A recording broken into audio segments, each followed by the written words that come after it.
So we gonna call on me to talk? Yes, Mark, do you have something to say? My turn to speak. Okay. Right. We were looking at the Blue Rider group, right? The Blaue Reiter. And we were the major theoretical leader of this group is Kandinsky, and I don't think anybody wrote as much as he did.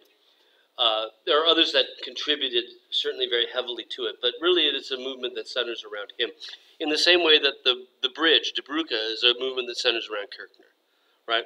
They are the two principal people that are moving these two different movements of expressionism prior to World War I. And we started to look at other artists that were part of Blue Rider as a group, and we can see the color coding, I guess for lack of a better word, that Jelensky uses have a great debt to Kandinsky. Some of the motifs do as well. Now, granted, they're both working in this alpine region near Munich, so of course mountains are going to figure into it. Yes, duh, right? You do landscapes down there, you're not going to be making stuff up. There's no point. But certainly the idea of painting it with this incredible blue, an amazing blue that Jelensky does, ties into Kandinsky's colors about ideas about color, right? And we saw with Kandinsky, not with this particular work as much as others, the degree to which the idea of the mountain and ascending up the mountain in particular were for him very important motifs, very important ideas that related to his overall agenda, that art should lead us from our physical plane to a higher understanding of metaphysics, right? We know that word, what that word means, right? Meta, above, physics, the world, right? Meta. So these words are all interchangeable, right? Metaphysics, supernatural, surreal, right? They're all mean exactly the same thing, above the world, right? Apart from the world. So certainly Jelensky seems to be a bit more rooted in representation. It's interesting to say that now, right? Because if we looked at this before, we've been talking about how abstract he's translated the houses down below into these quilt patches of color. Hunter, would that not make a great sort of pattern for a blouse? I actually wore something like that in DC Fashion Week. There's this lady, and she just puts all sorts of fabrics together, like sews them and then makes like jackets out of it. And they're like fabrics from all over the world. It's actually really cool. Yeah. I think that'd be fantastic. I'd wear that shirt, you know, in the summer. Actually, I had a friend. I won't spend too long on these little stupid stories, but I had a friend who's going to Hawaii. This is when I was like 16 years old.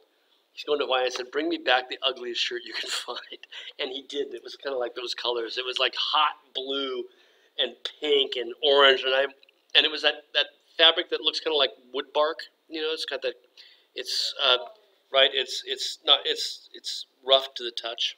Anyway, I got a lot of mileage out of that shirt, and a lot of compliments. Right, like great shirt. I don't know if they meant it. Right. So Kandinsky's really the driving force, right? The bottom line is coming back to this. Like Kandinsky's the driving force, but his ideas are definitely ideas that if you were to discuss Jelensky, you would discuss him in light of what Kandinsky said about these colors, because it's really that important to him as well. There were other members in the group, and as you can see, the style of the group is not something that's consistent. In fact, it's much less consistent as a style than, for example, the bridge, where that rough handling, that attention to primitivism in the bridge seemed to impact everybody in one way or another. But when we look at August Macke, right, we can see a style that's similar in some ways, but really quite different. In fact, with Macke, I think we can talk a bit more about the Cubist revolution. We sort of talked about that before. The degree to which when Picasso and Braque developed Cubism, those ideas of rendering negative space and positive form in the same way, right? Diminishing the distinction between solids and voids, right? That's the central crux of the Cubist revolution. How much that's still here? So if we look at the gent on the right, not only have they made his hat into this, it looks like something from the 60s, like one of those things that they used to wear on TWA flights, you know, that hat that's two-colored, his top hat, right? But also the way in which the color seems to obliterate the figure to where one of the legs, the forward leg, right, is almost dematerialized. by the way in which he's applied the colors, or the woman's blouse. And this kind of becomes hard to read, doesn't it? It's like her legs are over here to the left, but then her body's over there to the right.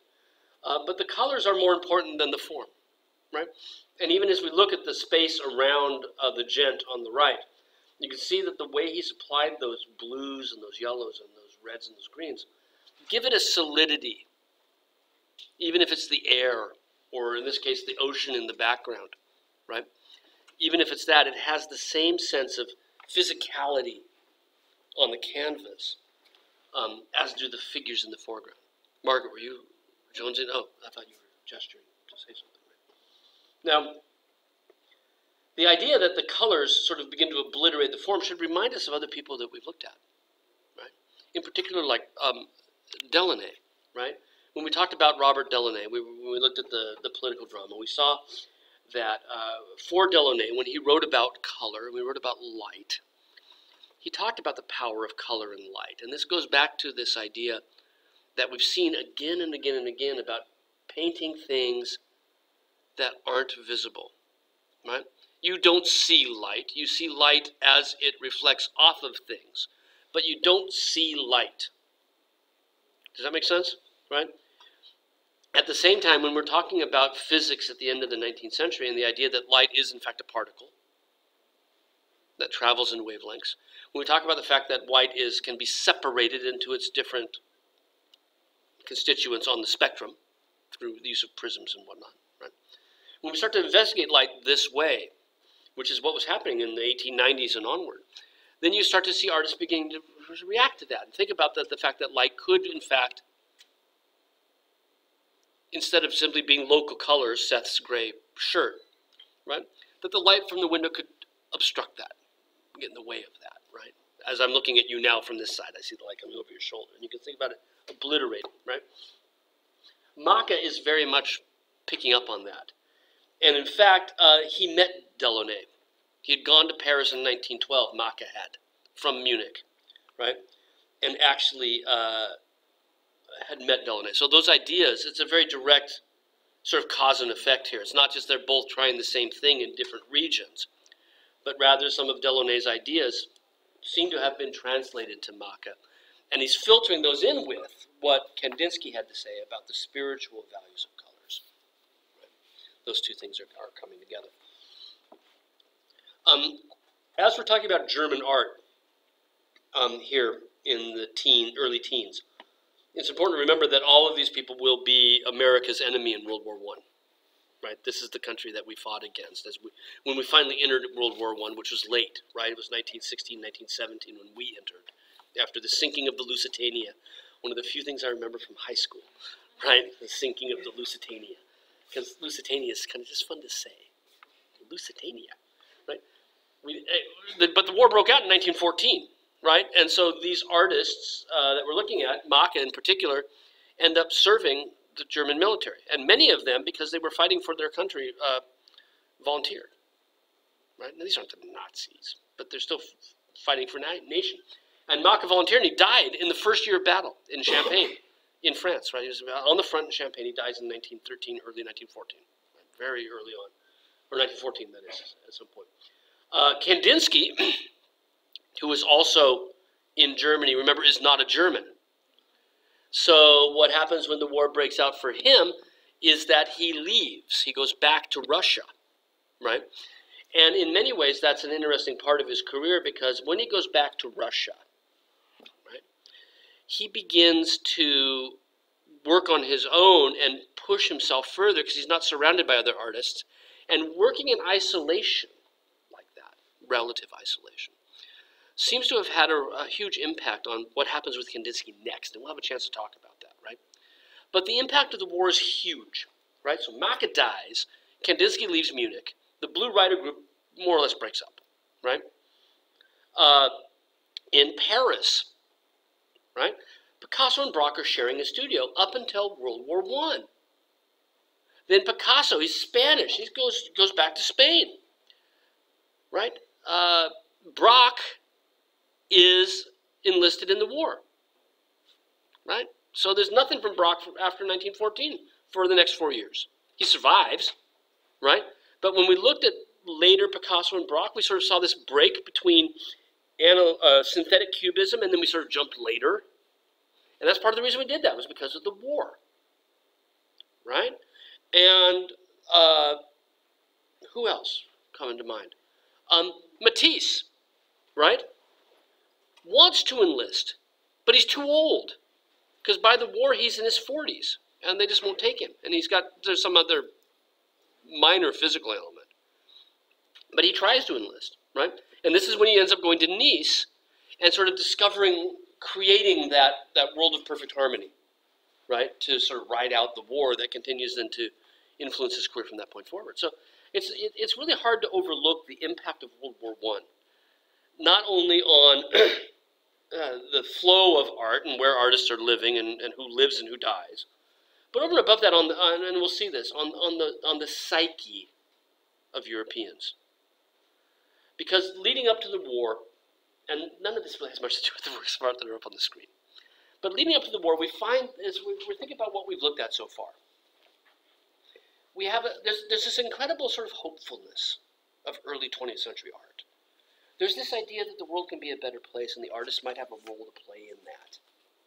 You know, that art has a function in creating a better place for humanity.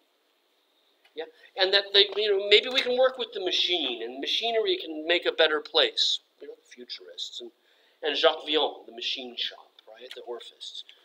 Maybe the machine, and these things can come together and make the world a better place. And what we find is that after the war, there's an incredible gloom. Because what did the machine end up doing? It brought mustard gas and airplanes and tanks. We used the machine to kill each other better, more efficiently than we had in the past, right? So, anyway, there's a shift that's coming, right? There's this and this is what I think I like best, why I spend so much time on the first couple decades, is because it's so utopian. And I find that, at least within me, and I'm teaching the class, so I get to do this, right? Within me, that resonates. That really, for me, is, I get teary sometimes thinking about the fact that we could do this. It's still possible if we could just stop being so freaking jaded, and think more about the contributions we each make to the world around us, and how we can maybe orchestrate those contributions better. Well, okay, there's it. The last artist to deal with the Blue Rider group is Franz Marc, and gosh, I really like his stuff.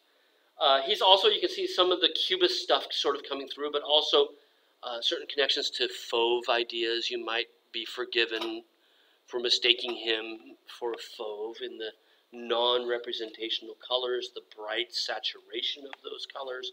But again, for him, he's working sort of in locked arms with Kandinsky. So for him, these colors carry the Kandinskian ideas of green as restfulness, of blue as spirituality, of red as energy, right? Restlessness. Yellows as sort of earthly craziness, right? All of these elements coming up. Yeah. I don't remember which artist it was, but there was a piece that looked really similar to these two, where the women were like bathing. Yeah, they were. But okay, I wish it was easier to pop in and pop back out again. But I think what we'll try and do this, okay? Because I think that's a good point to bring up. The women bathing, that was a Max Pechstein.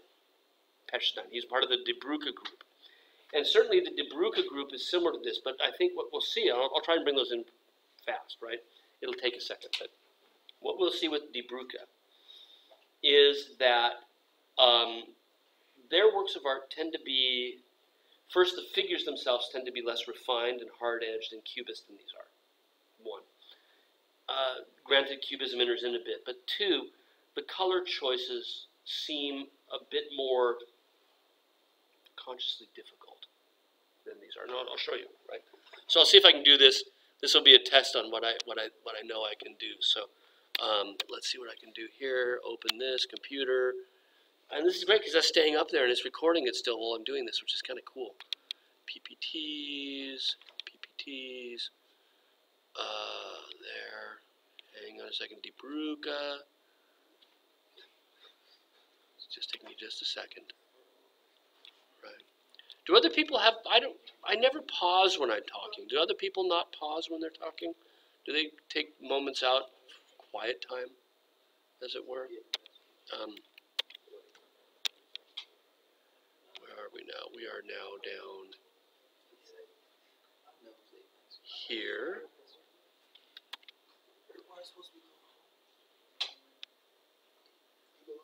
Boop. Again, come back to this. PowerPoint. That's what you're thinking of, right? No. No? It was early. Oh, it was Matisse. Yeah. It was totally talking about Matisse. Okay, I thought you were talking about these bathers. Yes, Matisse is a fantastic example. I'm not going to bring him up, but you're absolutely right. The Joy of Life, Yeah, that's good. that was one, and the Luxe Calme et Volupté, right? Those two. Yes, Matisse's color, the fauves are of, when we talk about, I was earlier today talking about the Cubist revolution, and the degree to which, formally speaking, strong influence of Cubism here. But the fauves and their non-representational use of color is spot on that way, right? As another major influence. And in fact, when we think about whether it's Macke here as a Blue Rider artist or the Orphists like Delaunay, who was here before, right? The Orphists. Whether we're thinking about either of these, there is this sort of amalgam of fauvist experiments with color divorced from representation on the one hand, and Cubist developments with form and obliterating solids and solidifying voids. And we put those two things together, and you end up with all the tools that you need, all the building blocks that you need to be an Orphist artist, or in this case with Macke, a Blue Rider artist. So Anastasia, that's a perfect comment, exactly spot on, right? Because both of them are doing it. Now the difference is, of course, is the theoretical underpinnings, right? That's the difference, because with the fauves, Matisse was very clear about what he's attempting to do with color, and it had to do with you experiencing your physical world in a different way. But for Kandinsky, it's about achieving an understanding of the spiritual. That is something that Matisse does not write about as much, right? And that's what's driving, whether it's Macke or Kandinsky or Franz Marc, that's what's driving them, is to try to discover the spiritual quotient in these different elements, right? Now, what's interesting about these, and what brings it back toward the fauves, is that Franz Marc, August Macke, are both much more representational than Kandinsky is, right? Kandinsky is much more fluid and organic and much more interested in stepping away from the observed world. But I don't think we ever really see that as much with Macke, and certainly not with Franz Marc. Because for Franz Marc, and this is where we'll come back to what he's interested in, right? With Franz Marc, he too is interested in achieving spirituality, but he chooses subject matter that does it. And what he said was basically that humans suck, but animals are great. Animals live in harmony with nature. I've said this before in class, and I think this is really true. We use our language so poorly in English. When somebody's being a real jerk to his fellow man, we say he's behaving like an animal. But he's not. He's behaving like a person. Animals don't do that just out of cruelty. Torture their like kind. If an animal's going to eat another animal, it's because they're hungry, not because it's sport. Now granted, a cat will play with a dead bird a little bit, and whatnot, right? But on the norm, animals behave every bit as morally, or if not more so than we do. They're not going to pull out a gun and give it a bump stock and shoot 50 people at a concert. That's not animal behavior, right? So we say behaving like an animal. Really, it's the exact opposite of that. And what Franz Marc saw when he looked at the world was that animals were a great vehicle through which to convey these Kandinsky ideas of looking at the world and finding a way in which we can think about higher values, right? Metaphysical values. So this is a relatively recent acquisition for us, the weasels at play, but when he's in these frolicking, they look like squirrels, but they're weasels, right? Playing in nature with each other. They became for Franz Marc an ongoing theme in all of his work, as the idea of animals. And the theme of the blue rider, right, the blue knight, is equally indebted to Franz Marc, and we'll see this in a second. I can't remember where it's coming up on my slides. But he did a number of images of horses as well, and many of them colored in Kandinsky colors of non-representational, spiritualized colors, in particular blue horses, right? So the idea of the blue rider comes out of both Kandinsky's interest in cavaliers, right, in crusaders, in folklore, but also in Franz Marc's interest in animals. Okay, so that's not the one you wanted, sorry. I wanted to look at a couple of details close up because, again, both he and Kandinsky are interested in paint application and colors and the places where they meet, right? And you can see he's watered some of the paint down. Water's not the right word, thinned it down, right? But other places he's built it up more. And I just think that these are great. Again, I wish when I was going to school, I had the opportunity to have something like the National Gallery downtown. Because you know, you come up against these problems. How do I make that work? And I'm always amazed at the degree to which, when we see something like this, that it's not painted the way that I always learned to paint, which is that you paint the background first and then you paint the foreground. And it's not. He's always going back and forth between these things. Because what he's most interested in is how those pinks and those blues play against those reds. And so you can see in the joist of that branch of the tree on the right, how the pink has been brought in at the very end. In fact, over a much darker color. There's an orange underneath it. Can you see that? Sorry, I'm talking about sort of right in here, right? And you can see that area where the green is, there's some orange underneath where the pink is because he's brought the colors back and forth against each other. And that it proves to us, on a certain level, the degree to which the colors themselves are the most important thing. That he wants to understand how these things work together in order to come up with an orchestration of a particular mood or a particular spiritual element.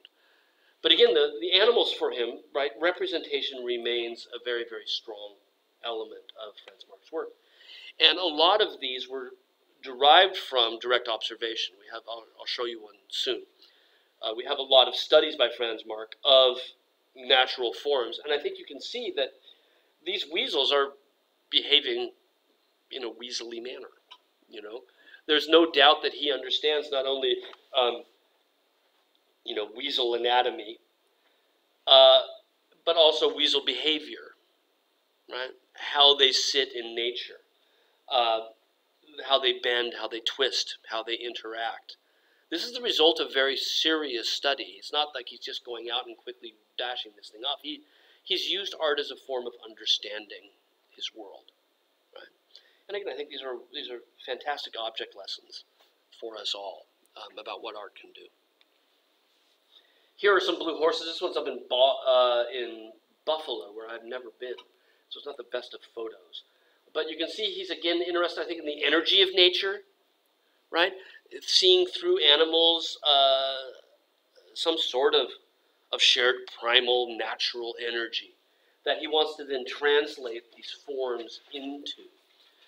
So the landscape in the background swirls with some of the same nature that we see in the haunches of the horses. Look at the far right where that white tree, I presume, right, crosses the buttocks of the horse on the right. And notice the form of the two haunches of the blue horse, and then the form of the two haunches of the hill behind it. How he's connecting these parts of the dormant world, right, the landscape, and the active world, the horses. But also how he's translating some of those forms to be something more than just landscape elements. So I mentioned that white stalk that shoots up. probably inspired by a tree, but you notice what he's done with it. It's not a tree anymore, right? It's a white interruption. And what did Kandinsky tell us about whites? They're like pauses in music, right? They allow us to think of the distinctions between chords or notes and understand those differently, right? And for Franz Marc, I think our two white accents, the two vertical white accents, as well as the bits in the sky in the background, are intended to be these interruptions in the symphony of color that we're seeing.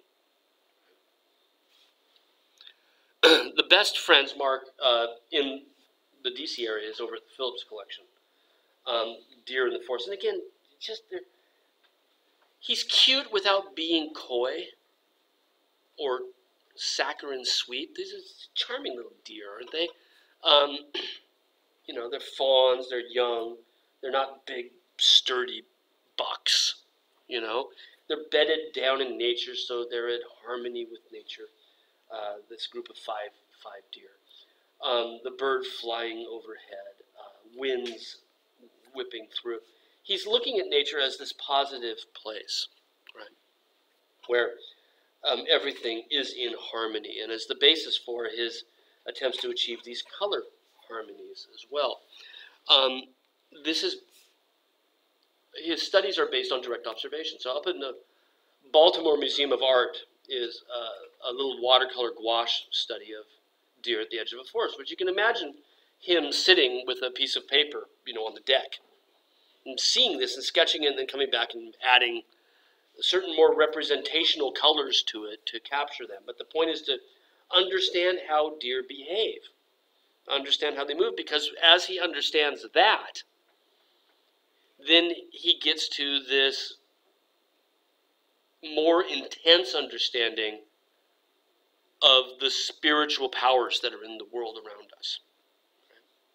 So by studying them, he captures one scratching its ear, right, how they turn and move in space, to understand how the neck articulates, right? And then he brings that knowledge into a much more cubist version, right? Our picture at the Phillips is very, very cubist, right? It has those edges, looking as if things are refracted through a prism, looking as if you're seeing something both reflected and transparent at the same time, where the backgrounds are as solid as any of the objects in the foreground, right? Those are all there, but enlivened with these motion lines of the forces of nature, of wind, things you can't see, right? Moving through nature, looking like a wind tunnel, you know, as you're testing a product design, right? And you see the streams of smoke going over the little clay model of a new Ford Taurus or something like that, right? Or I guess a Porsche would be a better example. Coming over that, and you see them swirling around, right? And so he sees within this something incredibly enlightening that he hopes that we can pay attention to as well, that he can present to us as a world where nature works, where nature is in harmony. Again, the range of paint application is everywhere from incredibly thin to significantly more thick, very aqueous, the way he's painted the eye of the deer, for example, to bits that are sort of more scumbly, drier and cakier, right? Wonderful to get in close and see these things as close as we can now. I think some of the elements are chosen specifically to suggest sort of spiritual powers in nature. So that oversized bird, right? I presume it's probably a hawk, but I don't know birds, right? I bought the book, right? It does look like, or a sparrow even. Yeah. But at the same time, the size suggests something altogether different, doesn't it? And again, I guess the idea of it having it be the proper size is not necessarily all that important. And who knows, maybe he intends it to be that much closer to you.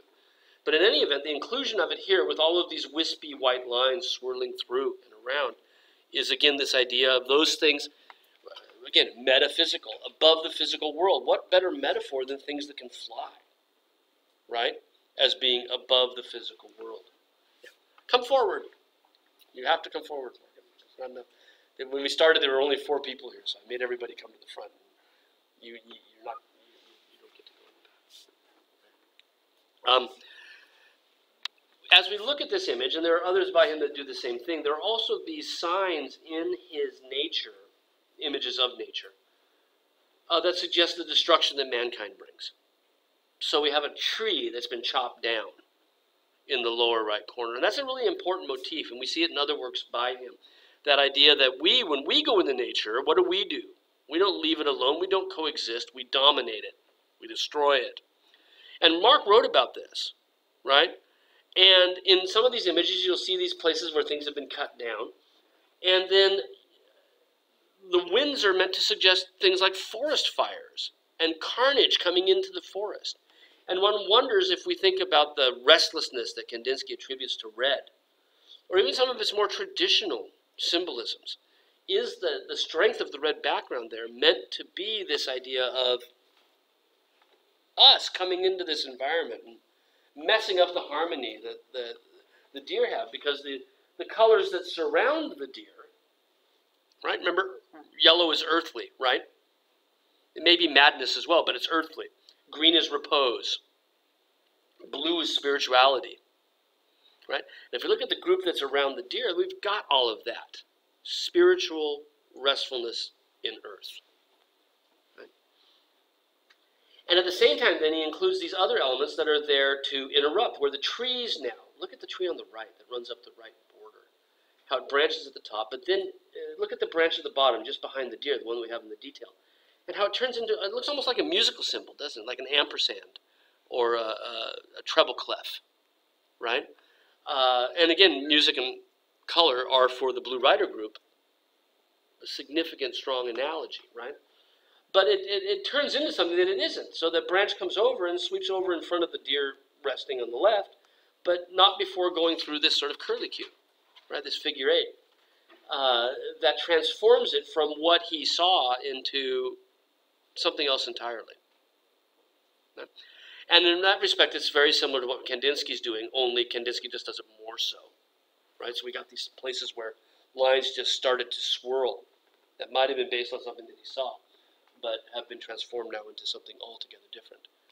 And as we look at the dead center of the piece, there's that weird red snake thing, which it's not a snake, right? It's not meant to be anything.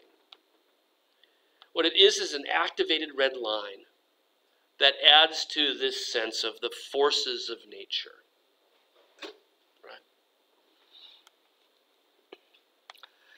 His most famous work in this regard, I don't know why the title didn't show up, this is called The Fate of the Animals. And this is where he's, another work where he uses motifs of us destroying nature. So in this case, up here in the corner, we have the stumps of trees that have been cut down. And we have now the red applied in a way that, comes in from that direction, right? And blasts up from the lower left corner as well into this composition where the animals now are suffering. They're being destroyed. Look at the blue deer in the foreground, sliced apart. This is the destruction we bring. And Mark said quite specifically that the whole point was that these animals represent what we're not, what we could be, because we become out of balance with the harmony of nature. I'm going to read you a quote, because I had a nice quote from him, right? An instinct has led me away from people to a feeling for pure beasts. The ungodly people around me, particularly the men, you guys in front, listen to me. The ungodly people around me, particularly the men, do not arouse my true feelings, whereas the undefiled vitality of animals called forth everything good in me. We don't bring people in here for the anti-stress day, right? We bring puppies to campus the first Wednesday of every month to help you chill. I found people ugly very early on. Animals seem to me more beautiful, more pure. Right? This is the ideas he's trying to get across. Sadly, he too died in the war. And in fact, he talked about the piece on the right, and he said, I can't believe I did this before the war because it seems so prophetic of the things I'm seeing at the front. Right? But he died in the trenches in the first year of World War I as well. Right? A man who's only wanting to see peace in the world around him. It's really sad. It's kind of horrifying in this way.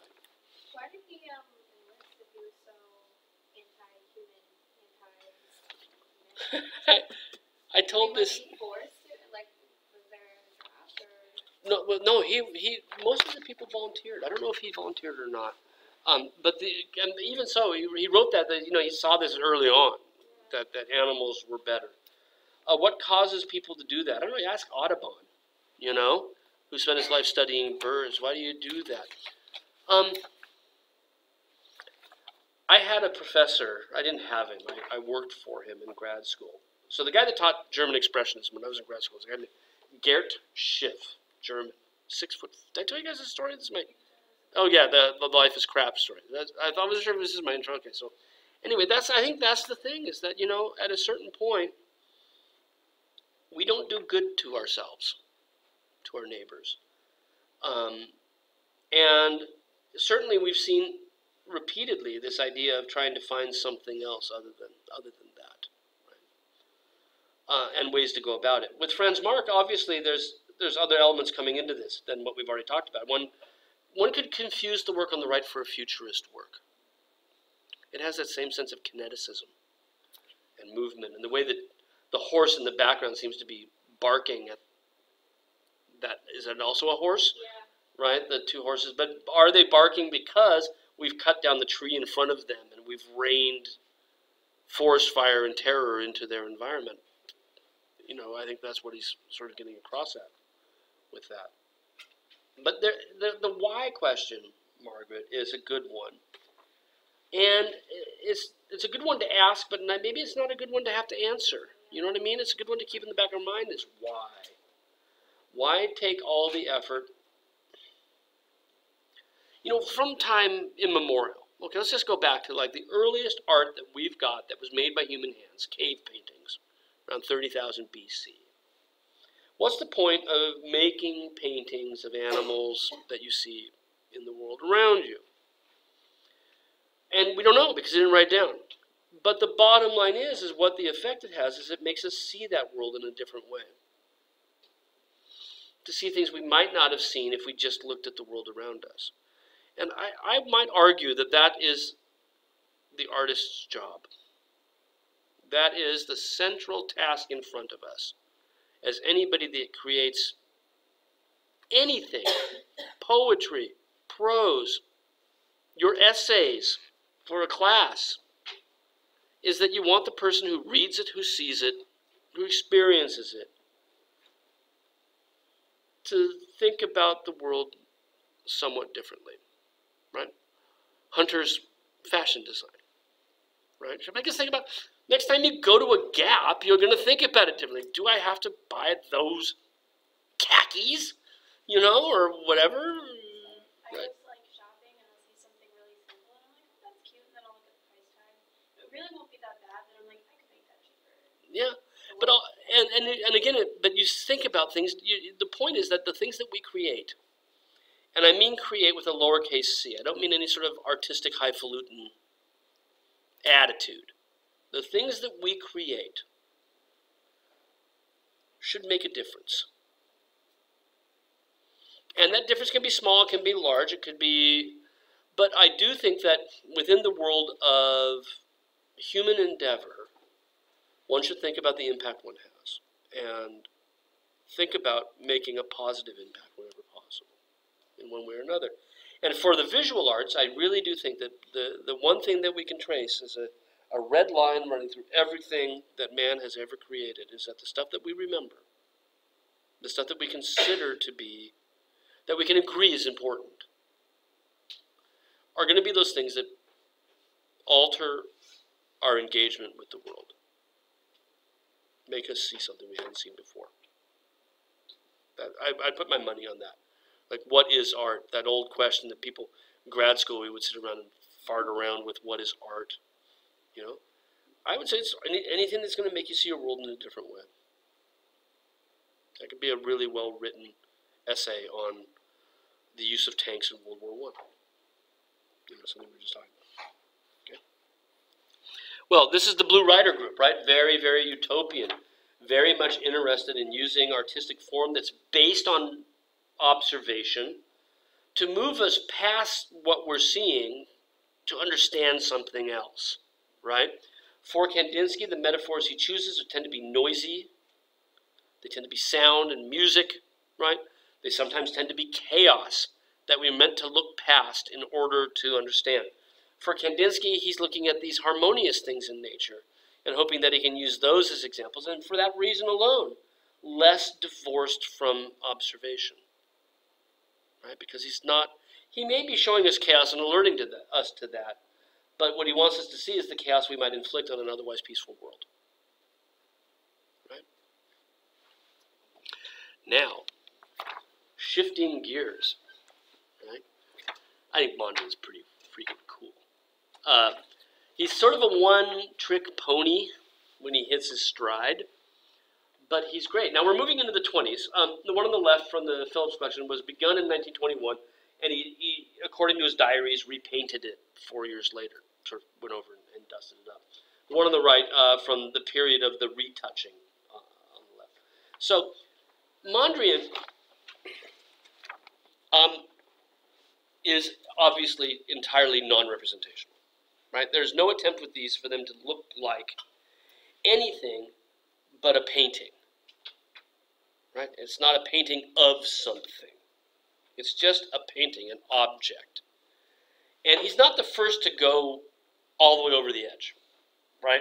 All the way from observed reality to non-representation. He's not the first one to do that. In fact, a lot of people argue maybe Kandinsky. Maybe we've seen Delaunay getting desperately close. We saw that American, Stanton McDonald Wright, get desperately close. But right around 1911, a number of artists are getting close. And Mondrian, around 1911, is living in Paris. And when the war breaks out in 1914, he too is forced to go home.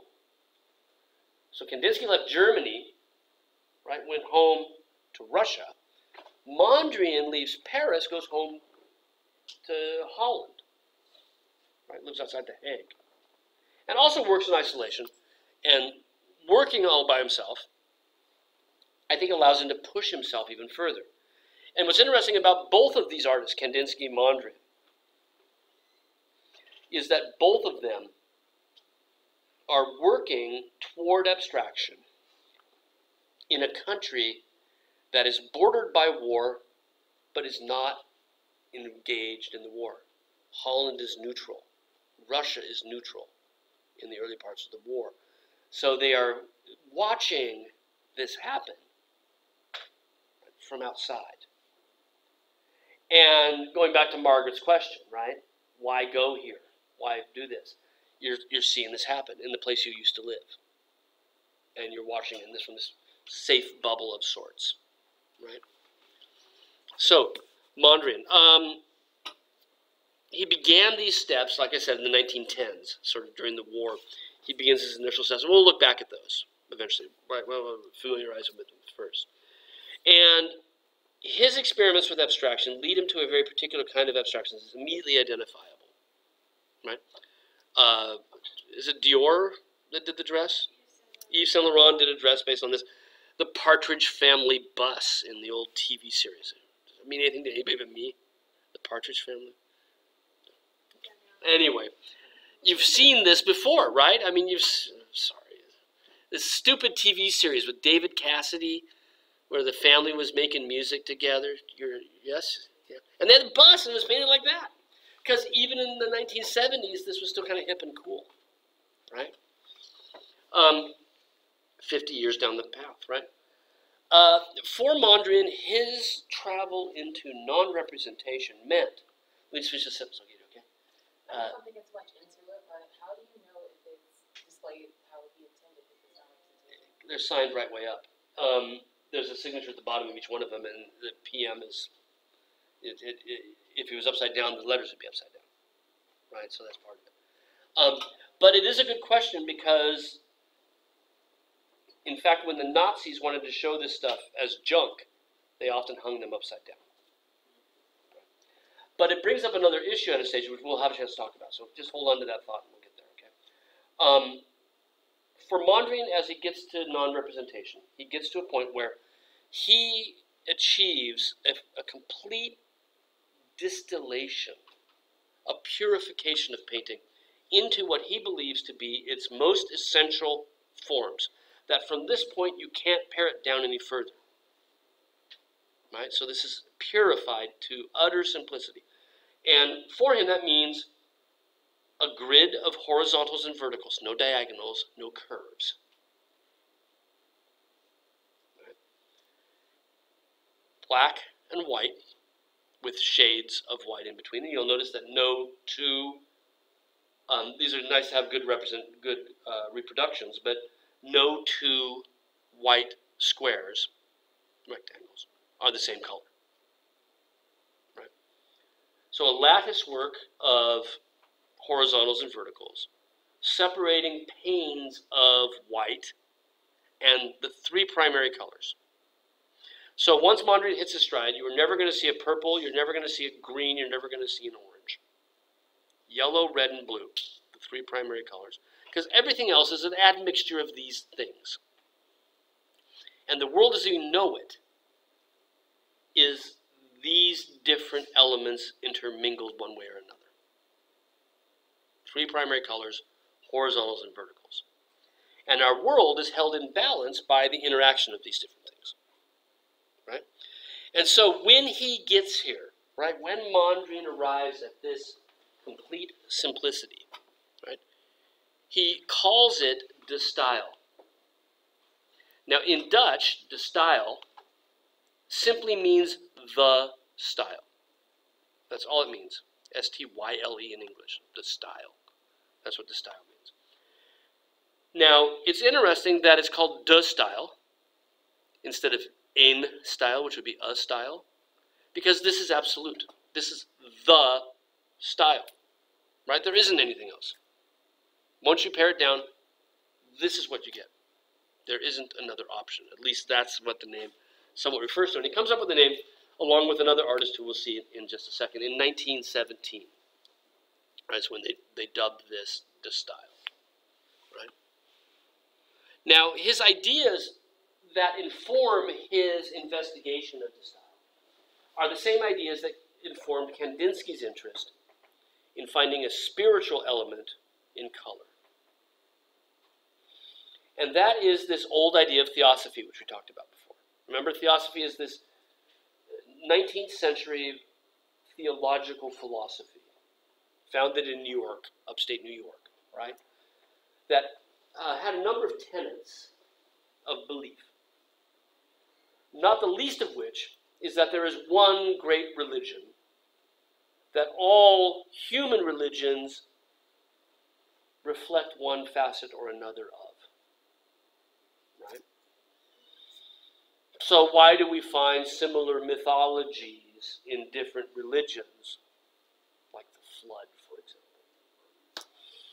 Right? The separation of light and darkness, things like this. And the reason is that they're all one religion that's just being picked up on by the different cultures. And with this idea of a unity that's poorly reflected here and there, only parts of it showing through, is the idea that underneath the world there is also universal harmony. Like the Matrix in reverse, right? Because underneath the Matrix was just violence and, you know, fire and ickiness. Did you see? Does this one make sense? The Matrix, the whole Partridge Family thing got lost, right? So underneath the world that we can see is another world that is in utter balance and harmony. That's a tenet of theosophy, right?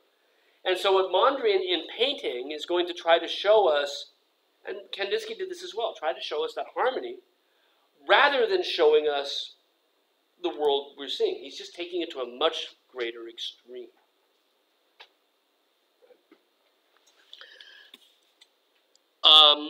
So it's getting very, very metaphysical. Now, in studying theosophy, Mondrian studied the writings of a Dutch theosophical writer named Schoenmakers, M-H-J Schoenmakers. Right? And it was from Schoenmakers that Mondrian got the idea of the horizontals and verticals. Schoonmaker said that this theosophist idea of harmony is best understood metaphorically as the intersection of horizontals and verticals, because they cancel each other out, right? They balance each other out, right? These are the opposites that shape our entire world, reflecting one or the other. And it was Schoonmaker that also said that the entire world is basically some combination of the three primary colors, right? So Mondrian's particular take on theosophy that leads him here comes from a particular philosopher that he's been reading, right? Schoonmaker's. So these works go significantly further than other abstract works, at least the ones that we've seen so far. They aren't pictures of anything. It's not a sea battle that we're supposed to see the harmony behind, or a landscape, or the sounds of Moscow, right? Or a woman shooting a gun that gets obliterated by color and light and sound, right? These are not pictures of anything. And since they are not pictures of anything, they are, for the first time in the history of art, really, I think, they've been called this. I don't know, I'd have to check it out more, but they're basically called the first pictures that have no figure versus ground. Even with a Cubist picture, where they tried to make the ground, the background, look the same as the foreground figure, right? Everything had that same sort of cubic form. You still could distinguish the two. Sometimes with more difficulty than others, but with the portraits especially, and eventually with the nude figure, we were able to sort of pick her out of there somewhere with Picasso, right? But the foreground and the background each have a mass and a solidity, but they're still one and the other. Could you point to any part of either of these and say, yes, that's the figure and the rest is the background? Right. This rectangle, no. Right. That one there, that's completely there. Right. There isn't a figure. They're overall paintings. Right. They are just this grid that seems to move on forever. And what's interesting about Mondrian is, and this is a bit complicated, he sees this as a grid that will continue beyond the frame of the picture. That what is this little window into this Schoonmaker's metaphysical world. And that what we're seeing as we look through the hole is the stuff behind the matrix, right? What we're seeing as we look through the hole is that harmony, and we're meant to think that it extends beyond that. But what's interesting is there's these cute little things where he'll stop it just shy of the edge to play with that idea, right? To make you question whether or not it goes on. But the idea that these are windows that we see through to see the horizontals and verticals, right? And this goes back to your question, is he hits on this idea around 1924 of turning the canvas on this point. Because the canvas is just a hole through which we look to see the harmony that's lost to us in day-to-day life. So it shouldn't matter if the canvas is on point or square, right? And calls these lozenge pictures on point that way. And the point is that when you turn the canvas, the grid stays the same, right? It doesn't follow the edges of the canvas. So, where to go with this, right? Each of these are similar in that they've put the colors in the same quadrants, but that doesn't always stay the same, right? So you notice that yellow is down at 7 o'clock, right? Red is up at 11 o'clock, and blue is over here at 4 o'clock, right? But that shifts up. And the weights of them, when he arrives at this, when Mondrian gets here, one of the things that he realizes is that even though this is as simple as it can possibly get, it's extraordinarily flexible. That there are a million different solutions to the idea of balance and harmony within this limited language. That have to do with the size of the blue and the size of the red and the tonalities of the whites and the thicknesses of the blacks. And as we look at them more closely, even now, looking at them more closely, you can see that the thickness of the lattice is never the same. Look at on the left, composition 3. Look at the black line that runs across, and you can see that it's thicker over the blue square than it is over the white one right next to it. When our art students do Mondrian-like compositions, we see them in the hall, that's something they always miss. They never get that part, right? They never get the part that it doesn't matter which way you tip it, it's got to be horizontal or vertical. They always miss the part that the whites are not always white, that they're never white, right? They're grays and warms versus cools as well, right? The range of colors. The blacks are painted separately from the grid. We'll see this in detail, right? So it would be so easy to paint this. And I heard this in a way. These are incredibly difficult paintings to make, even though there'd be an easy way to do it with a roller or something.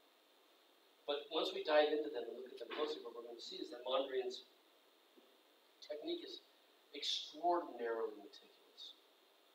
He's painting like this.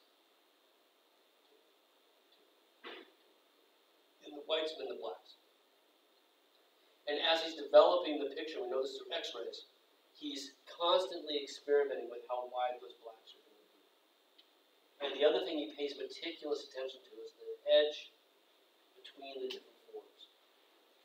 And it all goes back to something I think I was talking about on Tuesday, which is that when you deny yourself the benefit of representation, right? As an artist, when you say, I'm not going to call up particular associations with you, when you leave yourself with very little to work with, then you got to pay pretty darn close attention to those things. Almost more attention than you would if it were representation. Because they don't have any comfort. Your viewers got no comfort zone to go to. Franz Marc does not have to be as bold as Piet Mondrian, because he got weasels and deer. They're cute. And we have associations with them. Right? Mondrian's got to be that much more fastidious. Careful, right? About how you treat the things that are left.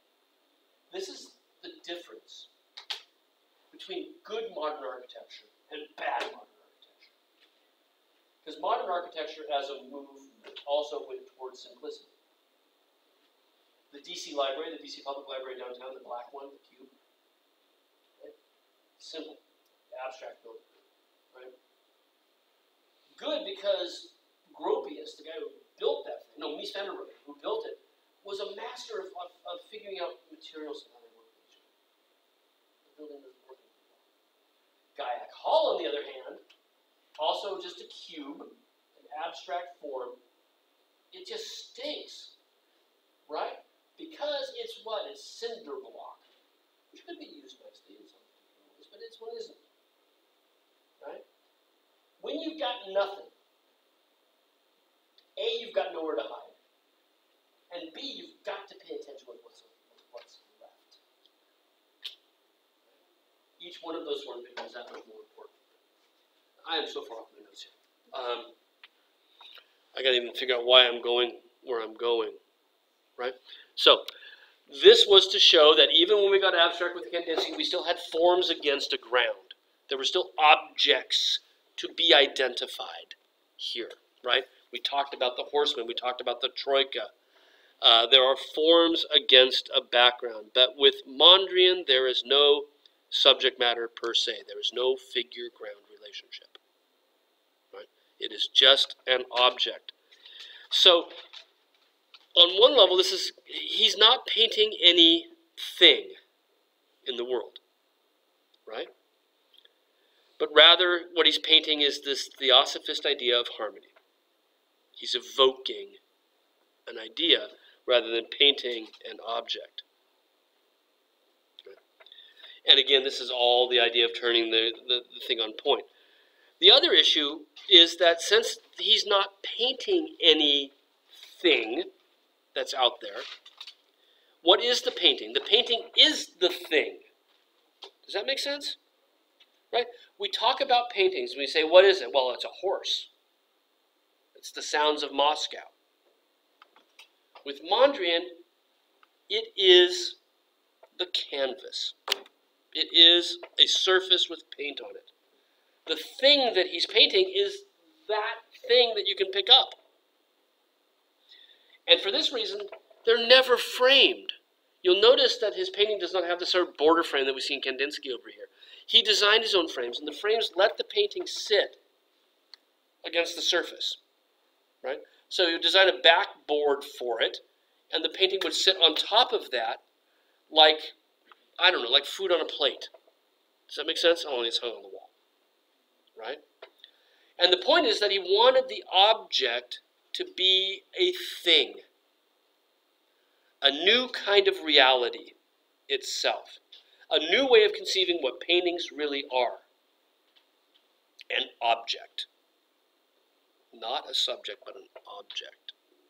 Right?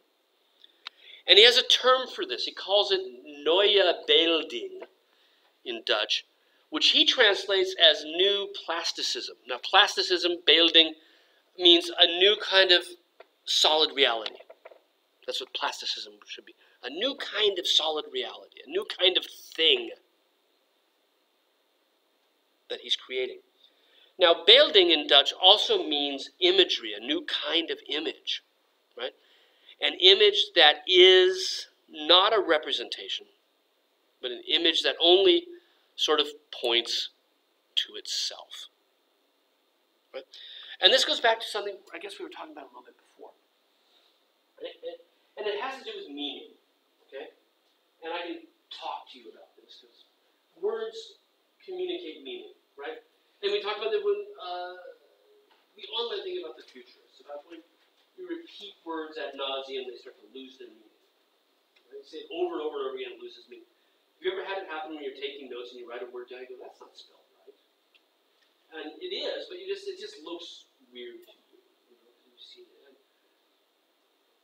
So when we think about meaning, right, and the communication of meaning, what we have is the word. Do this in language first, right? You have the word, and then you have the meaning, right? And that's the idea that's conjured up by the word. And this can change based on the context of the other words around it, right? So if we think about the word, if we think about this as a word, wind, right? Could be wine, depending on its context, right? It changes meaning based on it. But there's a relationship between this thing, which conjures meaning, and the true meaning that exists in your mind. Okay? So, in other words, there's a relationship between what we call a signifier, right? Something that signifies meaning. That's a word or a picture. And the signification, or the signifier, right? Which is the idea it calls up. Now, when we study language, right, this is really kind of key because this thing here, right, can relate to any number of things if it's in Spanish, if it's in French, right, if it's in art, can all point to the same signification in different ways. So, on a certain level, there's a connection here, right, that's arbitrary in its way. Does that make sense? Right? We've decided, right, that this word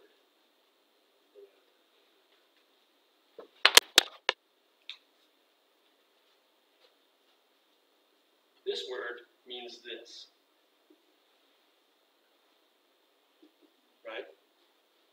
And we've also decided, by the way, that that means cat, regardless of the word.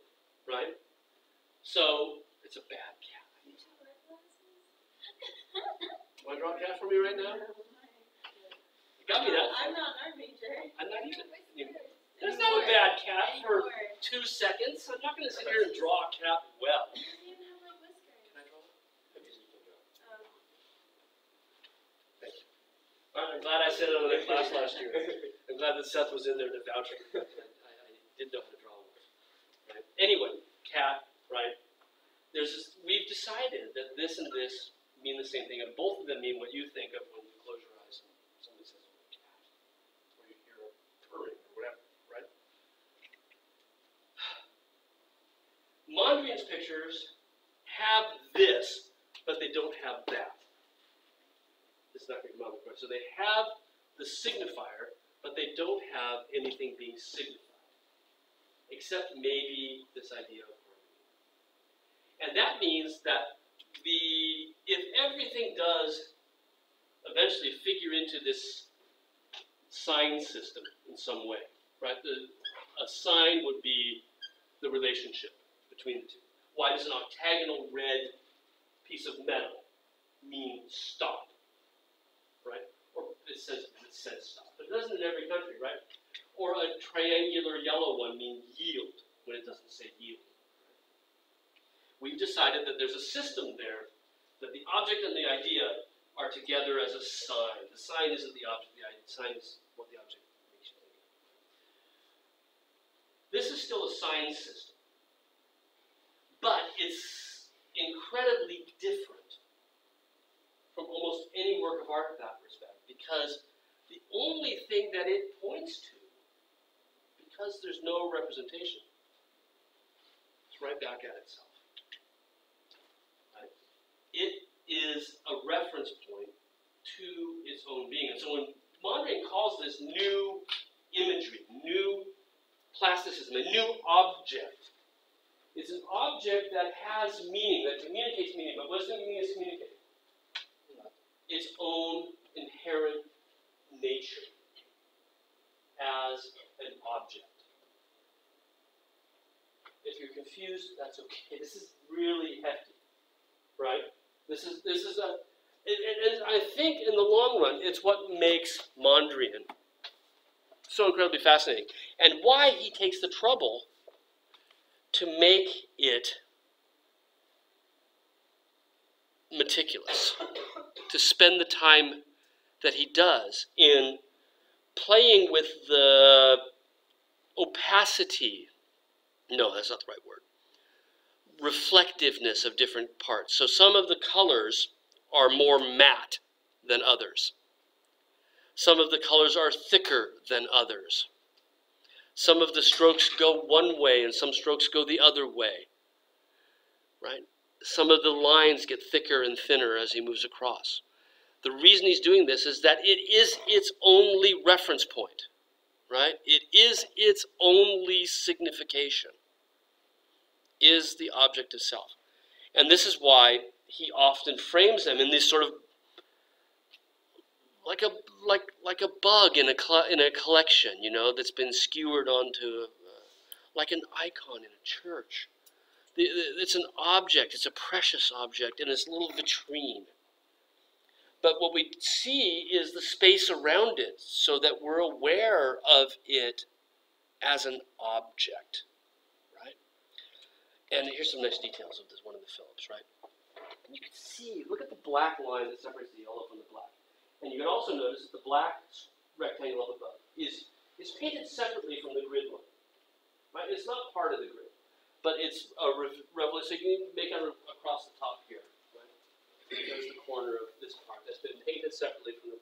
And then you can see down here that he's really began to play with how thick that grid line should be, and he wants you to distinguish it from this as well. And again, the point of this is that the only thing the painting has is itself.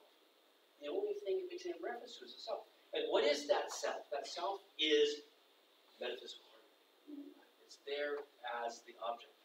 You can also see that how much care is put into the areas between where the black meets the white. How this area here could easily have been painted with a roller, but can you see the strokes throughout here? It's gone back in thickly, right? And the paint is thicker than the paint on the line, and it's thicker than the paint above here. And Mondrian's works are always sort of bear looking at in great detail this way. And we're almost out of time. I've got some really good details of this so we can see. Anastasia, your original question, right? How do we know what brings up? There's a PM and a date here. these help us to know which way is up. We also have records from his studios, photographs of them in the studio that help. But when Hitler wanted to show that he was a jerk, right, or wanted to show that Mondrian was a hack, he would hang him upside down or on corner with the diagonals going the wrong way. When they do, it violates the whole principle.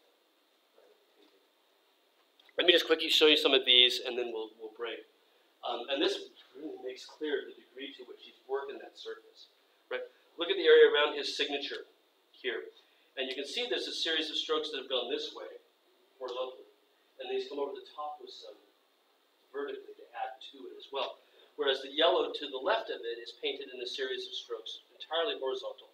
And then the white area up above, you can see where the edge is. The strokes are running vertically, right? He's made the process more difficult than it needs to be. But he's also made a bit of a reward for spending time with it. And I think that's kind of what he wants us to do, is to dive into these things and make them become our experience. Make them become the entire field of vision. And how do you get that to happen? How do you get somebody to come close enough to where it fills your field of vision? You give them something to look at when they get there. Right? And so everywhere we look through this, there's that case. And sometimes there's the little things like the bar that doesn't come all the way to the edge of the canvas in the lower right corner. Right? The vertical stripe that doesn't quite, more at the very top, same vertical stripe that doesn't quite make it. These things intrigue us and make us look. Sometimes he'll wrap the black stripe around the corner, and the edge of the object will be painted with the same thing that we see on the front of it as well, but only sometimes. And again, to intrigue us, to make us want to come into it more. The blue, right?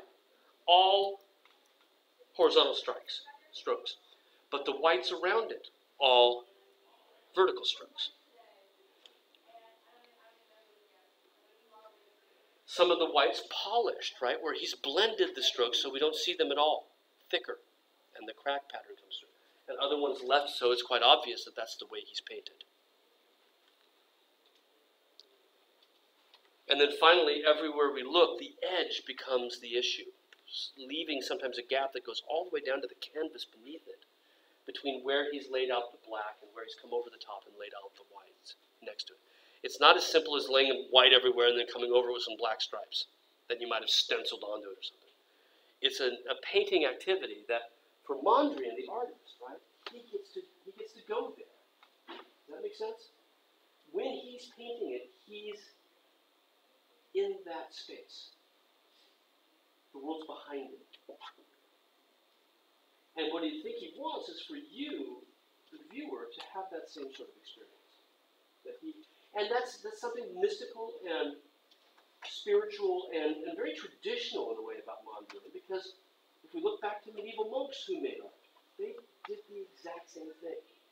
They thought of the painting experience as being a way of communicating with God, like communing with the Spirit.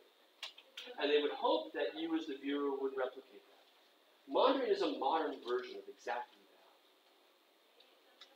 that. Okay, we're a few minutes late. So we will wrap up Mondrian on, Tuesday no class, right? Tuesday is Monday classes. So you don't have my class on Monday, but you have classes. We will wrap up Mondrian on Friday next. That will give us ample time, I think, to get into the last part of Expressionism and still have time to review for the exam, which is 2 weeks from today. Right? Remember that the review materials are all available on Canvas now. All right? Have a good long weekend, guys. And